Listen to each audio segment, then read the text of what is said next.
Rumination is a funny thing. I'm staying in a studio apartment in Dublin right now. This is not like my typical house, obviously. And travel for me is something that's always like kind of activated my OCD a bit. But luckily this trip, it like really has not been that bad until I got like a little thought.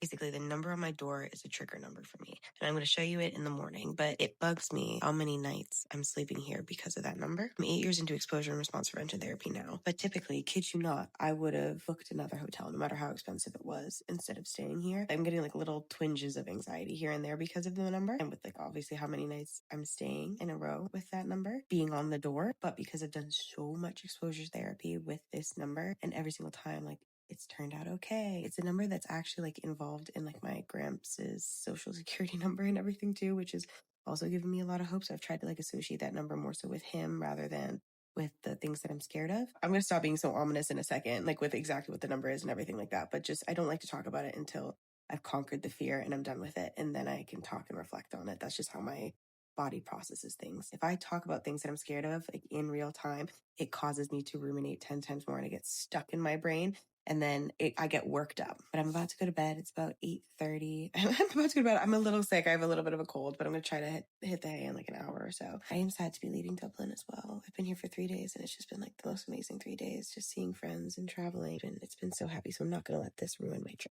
Okay, guys, we made it through the night. Did I wake up 2 times and remember that I was scared to be sleeping? Yes, I did. But we still went back to sleep. We didn't ruminate too much over it. So I'm going to show you the number now. And if you have religious scrupulosity, you'll know exactly what this number means 3 times in a row, but all that stuff. So I'm number 6. Hate that number with a passion, even if it's just by itself. I don't like it. I always have like anticipatory anxiety before a hotel person like gives me the number of my room. And I always get like such relief when it doesn't have a 6 in it. But obviously I came up and this one did. I honestly didn't think much of it until day 2. And then I realized that I was here for 3 nights and I was like, oh my gosh, this has been like a thing for me for a minute. But I've slept in front of a graveyard. I've seen that number so often and have done so much exposures kind of like with it and everything. Isn't it kind of weird though that that's not the number that I'm scared of, but because it's part of it, I am still like, it's still emotionally contaminated for me. Like I still feel like that number once off is still like a bad number. I feel like the best way you can describe rumination is like, you know, a song that you just physically cannot get out of your head no matter what you do, no matter what other song you listen to. Sometimes the only way to get rid of that song is just to listen to it all the way through instead of like pushing it away, because the more you push the song away, the more the song just comes back as hard as it can, you know, looping in your ear. So having OCD is almost like having 17 different songs in your head on repeat all the time that you just cannot seem to get rid of and that you're scared of. And then it's like not just a song and it's not just annoying, but it's terrifying to you. Back in the day, I would never have been able to even sleep in this bed. The amount of money that I used to spend because my OCD scared me so much. I once stayed in an Airbnb. I genuinely felt that it was so like ominous and everything. And I saw a spider. Mind you, I saw 2 spiders over there. And for some reason, spiders are contaminated for me. But I saw a spider and I literally left. I was out €600. Looking back, it's embarrassing. I dropped that because I was that scared. And that is for one instance. Like I was supposed to be staying there for an entire month and I left and I stayed with my friend for a month. I've had to spend so much money throughout the years just to make my OCD comfortable. The way that rumination is different for people with OCD versus people who don't have it. People with OCD are always trying to find a solution, always trying a way to make the anxiety ease, feel better, all of these things. Even if there's no logical solution, we will create one and we won't stop until we find something that gives us any sort of relief. That's where like kind of the compulsions come in. If you don't do this, this will happen. If we don't do this, this will happen. We also have like sticky thoughts. So a thought just doesn't come and pass. It stays, it sticks, and like it's hard. It's almost like our brain is a cobweb. Every thought that is like scary just gets stuck, it gets trapped and like, you know, we're the spiders and we just like, you know, we just keep on like working around it, being like, you know what, yep, this makes sense, this makes sense. People who don't have OCD, your thoughts aren't as sticky and you're able to rationalize better. You're able to look at the situation and realize that a number is just a number, or if something is scaring you, you could be like, okay, you know what, I trust my future self to handle that future problem. Obviously, it hasn't happened yet. Obviously, I have no control over the future, so why worry about it? That would be somebody's probably typical mindset of how they would soothe their anxiety. But for us, we almost feel like we're God and that we can control it, and that if we do something that it will stop it and we will protect ourselves. all these things where, people without OCD realize that you don't really have any control over it. So sometimes you just have to accept that anxiety and move on. We can't accept that anxiety. We can't accept that that thought doesn't have a meaning. So we try to fix it. That is honestly the best way that I can describe it. Last night, luckily, I'm 8 years into exposure and response prevention therapy, and I don't meet the criteria to have OCD. Obviously, I still do, and I still have my trigger points and everything like that, but I was able to fall asleep. I wake up and immediately know that I was kind of scared?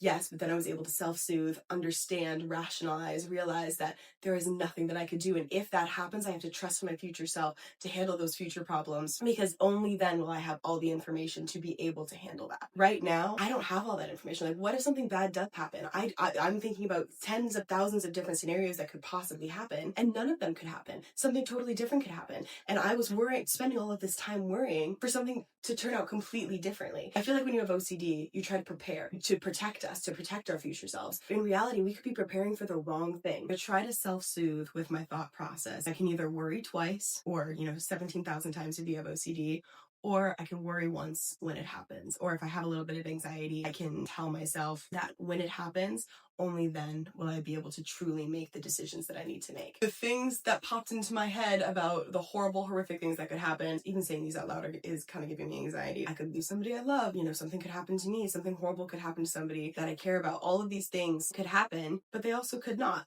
When you have OCD, you do not trust yourself. So your voice telling yourself, being like, well, this isn't real, this isn't facts, this isn't blah, blah, blah, blah. Obviously, you're not going to trust yourself because your voice is faulty. You're getting anxious over things that tend to almost never happen, over and over and over and over and over again. Versus now, I have so much more trust in my inner voice because I've gone against thousands and thousands and thousands of compulsions, and I've turned out okay every single time. And I was okay, not because I did the compulsion, but I was okay even though I went without it. So when I tell myself this number shouldn't be scary, this number, you've done exposures with this number before, but all this stuff, I actually have that trust in myself because I've gone against that fear, and it's genuinely still worked out okay. Where if you give in to the fear every single time, how could you possibly trust your voice? Because you did the compulsion, but you will never be sure if it didn't happen because you did the compulsion, or if it didn't happen because it just didn't happen. With OCD, you have a faulty voice, a faulty fire alarm that's constantly going off even when there's no fire, where my alarm very rarely goes off when there's no fire. And even if it does start going off,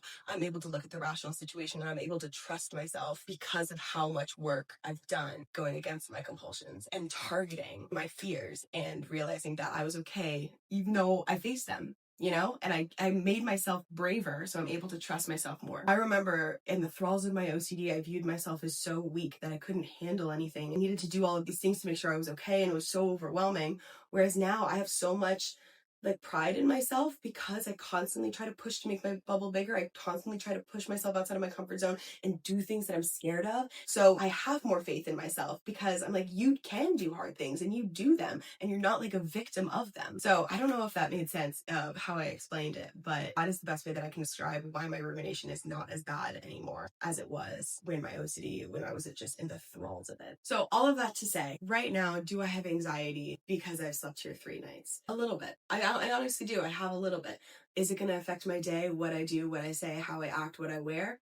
Not even a little. I'm not going to let it. I don't let it. I go against every single compulsion that my brain is throwing in me. Even more so because I'm more anxious. The more anxious I am, the more I view that anxiety as an opportunity to push myself further. Because if I had gone out and booked another hotel, not only once again would I have been out so much money, but that would have been me giving into it and not being proud of myself and viewing myself more as a victim than as a person of strength. Even talking about it in this room is an exposure for me. I was going to wait until I was home. But then I was like, no, I'm going to push myself outside of my bubble again. And I'm going to face a little fear, because this would be like a mini fear. This is something that makes me a little uncomfortable. And the things that make me a little uncomfortable, I almost try always to do because they're the easiest ones to skip over, but they're honestly the ones that add up the most. And then they give you that strength and that power inside yourself to do the bigger ones because you were okay when you did the little ones. So even though this gives me a little anxiety, even though I'm going on a plane today, even though all of these things, I'm accepting that whatever happens, happens, and that my future self will be able to handle that if it happens. And if I'm not,